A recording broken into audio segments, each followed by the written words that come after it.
We've been through quite a painful journey on this, to be honest. Firstly, convincing our members that this was a good thing to do in order to realise the aspirations that we have as a movement.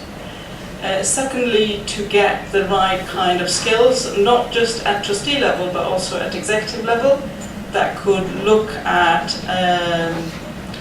all of the kind of KPIs that everybody's talked about, but to actually just focus on the business as much as focusing on the support. So it's not easy, and don't underestimate the kind of skill base shortfall you may have in your trustee base as much as your executive level. June and I talk about it all the time. It is painful, and it does create big learning opportunities, but demonstrate big learning gaps too. We have been fortunate enough to have funders who understand our model because they've had a track record with us, and they understand that they need to be patient with us because it's not going to go to plan. Secondly, when we talked to the funders, we said, you do realize this is a capacity building tool as much as a growth tool. And they appreciate that, as long as we are very transparent with them about what's going on and where things are going wrong, and they can see that we are taking action to remedy it, they are very supportive. But it's not easy. I mean, the other thing is, you start with your charitable arts, actually. So that's the first thing to start looking at. Are you allowed to do what you want to do? And I think if you break your board into sort of the more risky people and less risky people, charitable arts is actually quite a sort of a good starting point. And it's very useful to keep somebody on who holds you to account. So don't rush down to get a load of lawyers and accountants on your board. It's really not a good idea, because the lawyers means that they spend the entire time looking only at the details, so you'll get nothing done. And the accountants can kind of, get fixated on some of the detail rather than actually seeing some of the big picture. Think creatively. And when I talked about marketing a brand earlier, I wasn't, we spend much more time looking at that. Some of the things that really helps, we have a fantastic treasurer who isn't, I don't think he's an accountant actually, but he's a business guy. One of the problems with him is he's always overseas, but he was really positive. So what you have to have is you need some advocates on your board, because your board can't always hear from your exec, because they think, oh, that's her, she's on an empire building campaign, her, she's off down wanting to, change the world. So it's really useful to get some people on your board that will tell the story to the board, and the board believe them and not necessarily believe the exec.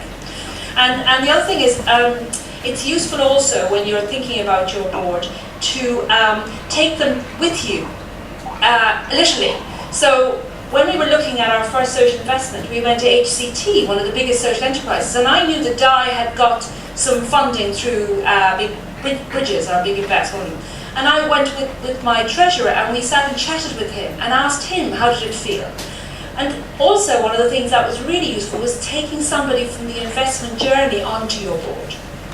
So even though they have to keep stepping in and out of the room while you're making some decisions, the fact is they reassure the rest of the board that they understand the risk around it.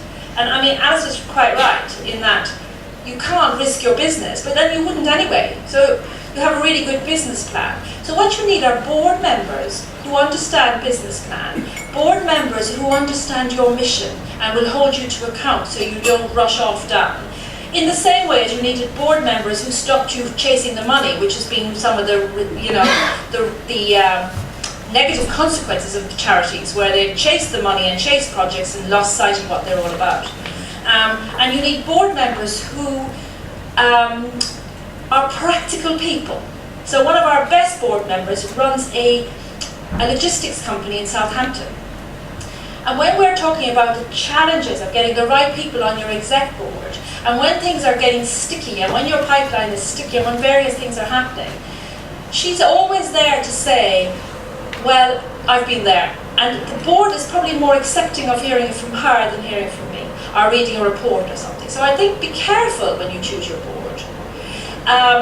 Get a really smart chair, which obviously why you're all here, and get a really smart treasurer who has a sense of humour, and get people who are balanced, but like, be careful, you don't want a load of corporates on your board, and you don't want a load of one thing or the other. You need a mixture, and get somebody who gets brand and marketing, and gets the consumer. We want someone, one of my best trustees is a nursery teacher, and she holds us to account frequently, because she's our nursery ambassador, and goes in and sees what we do. So don't forget why you're doing this anyway. You're doing this, in our case, to benefit the lives of children, and that has to hold you to account on a regular basis. Great, and as you're just thinking about probably time for only one or two more, I thought it linked back to some of the things that you said about don't get so excited about this that you lose the plot on what it was you were trying to do. And that sounds blindingly obvious, but in amongst all the new acronyms and the exciting cups of coffee, it is quite possible for that to happen. And I think just to reiterate that, gentlemen on this side. Yes, my name is Ray Sheath. 15 years ago, I was chair and CEO of the Scarman Trust, and we kick-started social investment with the venture capital fund and became a social investment business. We're also a partner in Unlimited. So it's interesting to see that there's still some debate on language and concepts. It's still around, but I want to ask a question, possibly Jim Clifford, even though I know you're not a lawyer, but possibly of others as well, and continuing on the theme of boards. I'm about to start two systemic projects, not social enterprise per such, but systemic in the field of education and housing. I'm just wondering if the advent of the CIO, Charity Incorporated Organisation, with the ability to pay trustees, has A, made a difference in one's attitude to trustee board, and B, changing the attitudes of possible investors. Okay. First of all, in terms of boundaries and paying trustees, a charity can pay trustees. It just needs the Charity Commission's consent to do it, and I accept that it is quite unusual to pay trustees. Has the CIO had that effect? No, I don't think so yet. I think the CIC, Community Interest Company, probably has moved that on quite a way, because that is essentially a normal corporate in terms of board payment and structure, but with an asset lock and mission lock embedded within it. So I think that has changed things.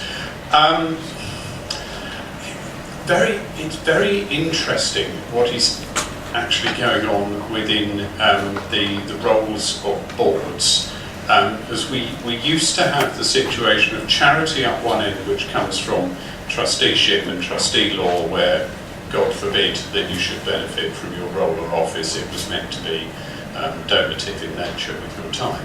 And trustee and directorship, which is a very clear-cut responsibility of accountability to stakeholders, stewardship, and all that sort of concept. And what's happened is that we've gradually got a joining up happening in the middle. It's still a little bit gappy in a few places.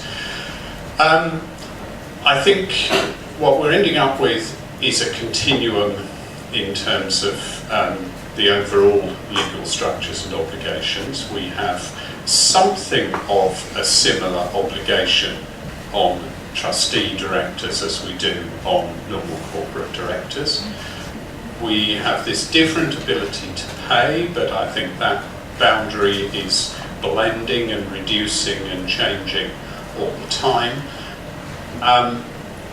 And what I hope is happening is that is starting to change the mindset of the charity trustees, who are naturally tending towards a very risk averse, I would say risk paralysed, preserve the endowment at all costs. God forbid this 200-year-old charity is going to go down on my watch. I don't really care if it doesn't help any children at all, as long as it's here to handle. which is just not going to do, is it? I think we are actually, this is my prediction, I think we are going to get further and further into the arena of professional trustees, because we're putting more responsibility on our trustees, particularly on chairs, where it's becoming, heard from Helen earlier on, these sort of roles. I appreciate that's a special purpose vehicle, not a charity, but there's still a real similarity. That's quite a full-on role, and I think the role of paid chairs, as we have in the health services, is coming upon us.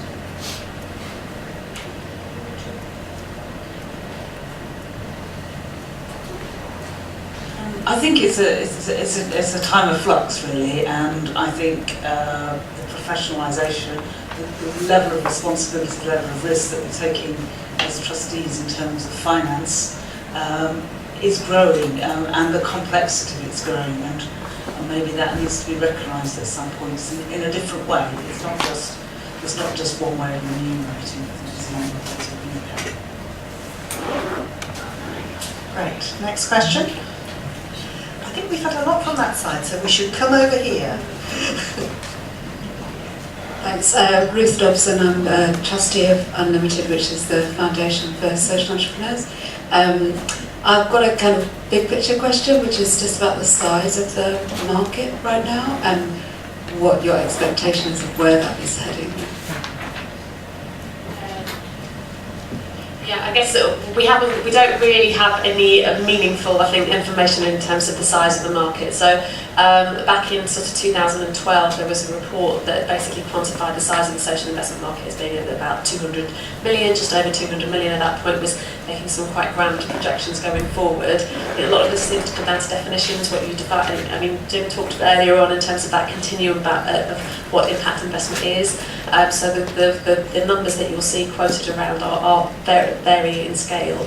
If you look at something more concrete, like these sort of NCBOs of the Society Almanac and data on the actual charity sector, you'll see the sort of sector's borrowing is at about 4 billion, which has doubled over the last 10 years. And all of the anecdotal evidence and information that we get from surveys of charity CEOs and boards is that that appetite is going to increase. At what rate, we couldn't tell you. I guess it's worth saying that actually, again, the vast majority of that £4 billion is just mainstream bank borrowing and not necessarily what we see as being social investment. I'll let Jim. In terms of both comment in the UK and around Europe and beyond, and also emerging research, it seems fairly consistently to say that there is more capital out there than there are decent projects to back. So that's actually the problem in the marketplace at the moment, that we've got various organisations like Triodos and Big Society Capital helping to create market moving forward, and more people getting interested in coming into it, and not enough projects. So I think it's over to us. And I think we're now looking for our last question.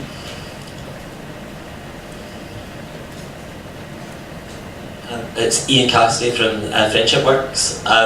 I deliberately waited to the last question because it's a tangential question. So our organisation, a 37-year-old organisation, London's and England indeed's oldest mentoring charity. I investigated quite heavily social finance, but we are pretty much 99% grant funded. We ran a 2-year-long programme, etc., etc. Overheads very, very large. It wasn't going to work. And actually, as of the end of this month, we're going to be merging with another charity. And I suppose my question is, the reason why we're all here, the reason why social finance is existing is because we want to try and increase our impact, we want to reach more people. I came to the difficult conclusion as a chief executive of a 37-year-old charity to say, we're going to merge and that charity is going to end. But I wonder whether there's more of a place for people like Big Society, etc., to be looking at and helping organisations say, well, maybe if finance isn't for you, perhaps you can merge with other organisations, therefore lowering your overheads and making finance more palatable. That is a really good question and a constant debate. I guess that we know that there have been more mergers happening in the sector. Perhaps some would say not as many as perhaps should happen in reality. We are looking a little bit at what role we might play with others in helping to facilitate some of that. So obviously there's a whole lot of issues around mergers that aren't to do with finance, but if upfront finance is a barrier to making and could facilitate some of those consolidations happening, then we absolutely are at the moment looking at it. So very happy to talk to you about any ideas that you've got about need and demand and ways in which we can make that happen. Yes, with my day job hat on, which is running a growing consultancy, I've done quite a lot of work with some of the big housing associations, and I'm sure those of you that watch the press will have noticed merger mania breaking out in the light of George Osborne's latest great ideas. And so I think there is a real opportunity to think proactively and early about mergers, and I've worked with several charities who've tried to stay separate and tried to look after the brand, and to the point where the opportunity for an intelligent merger is missed, and actually it could have been great. So for any of you thinking about that, that's perhaps a slightly tangential thought. Jim was winking. Not quite like that.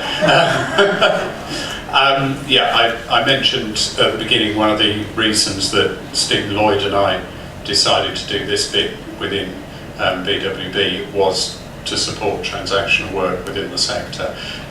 Mergers are happening, some forced, some positive in order to increase social value. I would say that all charities should have that as a possible tool on their agenda much of the time.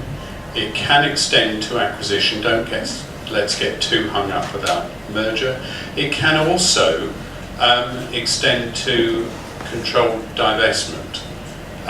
One project that we worked on was Cabrini Children's Society, part of which ended up with you, with the nurseries, and part of which went to Diagrama, which is a Spanish children's charity that has a major operation in the UK.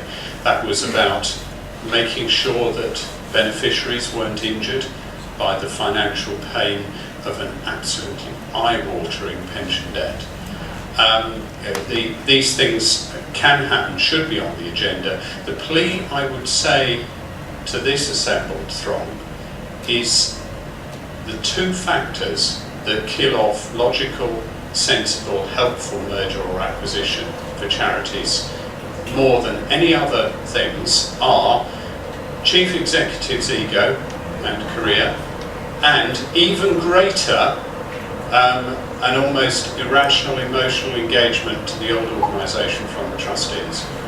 We are, as a group, so brilliant at killing our charities in those circumstances. Please don't. We're just in our closing moments. I'm going to hand to Gita to just sum up as we close, and I think we'd just like to say another really big thank you to our speakers, who not only gave us intelligent input up front, but I think we failed to come up with any question that they didn't have some contribution to make. So let's give them a big round of applause.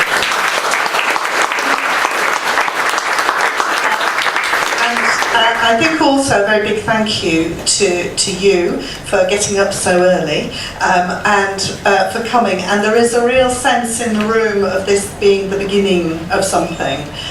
So we do look forward to a continuing dialogue. Over to you. Not much more to add, really. Just thank you very much for coming. I think we're absolutely delighted that you've come, you've stayed, and there's been so much interest, and there's obviously definitely an appetite to do more and provide more information. So we will be around for until 11, I think, when we're getting kicked out of this room, as will I think some of the speakers, if not all. So please do come and chat to us. Really happy to hear your feedback. I know Emma and Ian will be as well. And just echo Helen's thanks to everyone that come and all of the speakers, but I think for me particularly the people from the charities who are kind of pushing the boundaries in their own organisations and all have given up their time, particularly today, but I know in other instances, to help support the sector in taking this discussion forward. So thanks really to you.